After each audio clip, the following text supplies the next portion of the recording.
A few decades ago, J.K. Rowling created Harry Potter, and fantasy was never quite the same again. The books sold hundreds of millions of copies, spawned movies, theme parks, and one of the biggest franchises in modern entertainment. Now fast forward to today, Witch Hat Atelier arrives, and a lot of people immediately notice the similarities. Lonely child, hidden magic world, wise mentor, a dangerous secret, evil-looking people causing problems in the background, same ingredients. But here's where things get interesting. The deeper you go into Witch Hat Atelier, the more you realize they're doing something completely different. But now, let's get into it. Because on the surface, Harry Potter and Witch Hat Atelier look like cousins. Both begin with a child who does not belong. Both reveal a secret magical world. Both give that child a mentor. Both send them into a school-like space full of other kids who already know the rules. Both have shadowy enemies. Both have a powerful magical society hiding something ugly. So yes, the blueprint is very similar, but the message? Completely different beast. Harry Potter is basically saying, magic belongs to the chosen. Witch Hat Atelier looks at that and says, cute, but what if the chosen people just wrote the rules? And that one change flips the whole table. Let's start with Harry. Harry Potter is not just a random kid who finds magic. He is famous before he even understands what fame is. He has the scar. He has the legend built around him. Since Voldemort's killing curse bounced off him when he was a baby, the whole magical world has already built a mythology around him. So when Harry enters Hogwarts, it feels like he is finally coming home. The world was waiting for him. The castle, the robes, the wand, the sorting hat, all of it feels like a lost inheritance being handed back. And that is important. Harry does not earn entry into the magical world. He inherits it. His father and mother were wizards. His blood gives him access. Even when he feels like an outsider, the system already has a place for him. He is not breaking into magic. He is returning to it. Now look at Coco. Coco is a real outsider, not secretly royal outsider, not your parents were legendary and everyone knows your name outsider. She is a tailor's daughter who loves magic from the outside. She wants it the way a kid stares through a bakery window at cake. Like, wow, that looks amazing, but clearly it is not for me.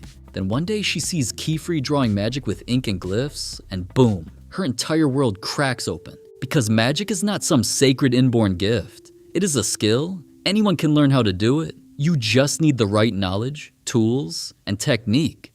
That is not just a plot twist. That is a political bomb wearing a cute little pointy hat. Because suddenly, Coco's problem is not that she was born ordinary. Her problem is that powerful people lied to her. The door was not locked by nature. It was locked by society.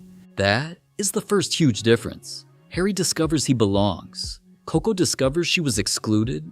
And once you see that, everything else starts glowing like cursed ink. Now, let's talk about the magic systems, because this is where both stories basically expose their souls. Harry Potter magic is intuitive. Biological, you are a wizard or you are not. Squibs exist to prove that even inside magical families, the gift can be missing. Magic is treated like something in the blood. You get a wand, you say a Latin-sounding word, you point, sparks happen, someone flies backward. Very cinematic, very dramatic, very sir. Why is the furniture screaming?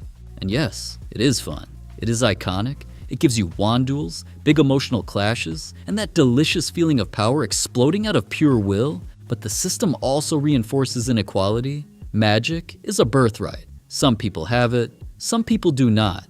That is just the world. Witch Hat Atelier says, okay, but what if magic was less like being born with Wi-Fi and more like learning calligraphy with nuclear consequences? Because in Witch Hat Atelier, magic is drawn. You need special ink, you need pens, you need glyphs. Every spell has parts, a sigil at the core, keystones that control size and behavior, an outer ring that activates the spell, and if you mess it up, congratulations, your cute little art project may now become a public safety disaster. This makes magic feel earned. It's not just vibes, it's a craft, it is discipline, it's a technique. When Coco's ink is secretly swapped with cursed ink, her spells go completely out of control, and she drains an entire river. That is not random chaos. That is the plot living inside the mechanics of magic. In Harry Potter, magic often feels like power coming through you. In Witch Hat Atelier, magic feels like something you build with your hands, and that difference is massive. Harry's world has a more consumer-style magical economy. You buy your wand from Ollivanders, you get robes from Madame Malkin's, you use brooms from manufacturers. Hogwarts is this huge institution. Witch Hat Atelier is more intimate. Apprentices make tools, Sylph shoes, custom pens, personal craft. Magic is learned in ateliers under a master. It feels handmade, so one world says magic is received, the other says magic is built.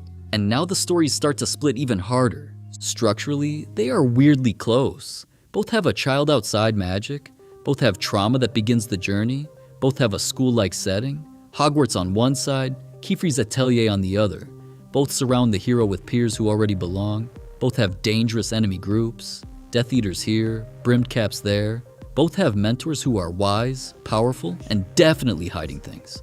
Dumbledore and Kiefer both have that energy of, I am helping you, but also I have a locked emotional basement full of secrets. You know, mentor behavior, but the tone is different. Harry Potter lets you fall in love with the magical world first. Hogwarts feels warm. Butterbeer, Quidditch, common rooms, the dream of escape.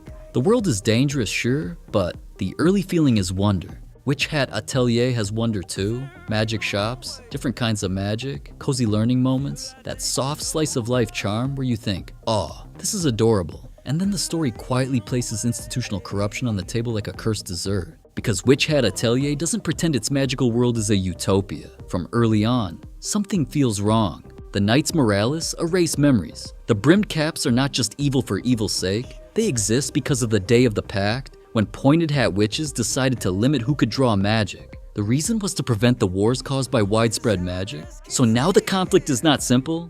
Harry Potter as Voldemort, a fascist, a blood purity monster, the worst impulse of the system turned into a snake-faced nightmare. He wants to corrupt and dominate the magical world. So when Harry defeats him, the story feels like order has been restored. But Witch Hat Atelier asks a harder question. What if order itself is the problem? The Brimmed Caps are not just trying to ruin a good system, they are questioning whether the system was ever fair. The enemy is not only a villain, the enemy is policy, tradition, gatekeeping, and centuries of people deciding who gets access and who stays outside. That is why Coco matters so much. She is not special because fate picked her. She matters because she proves the system lied. She meets a disadvantaged kid whose life would be dramatically better if he could use magic. And suddenly, this is not just about personal wonder anymore. It is about who gets help, who gets tools, and who gets locked out while others call that exclusion safety. That is sharp.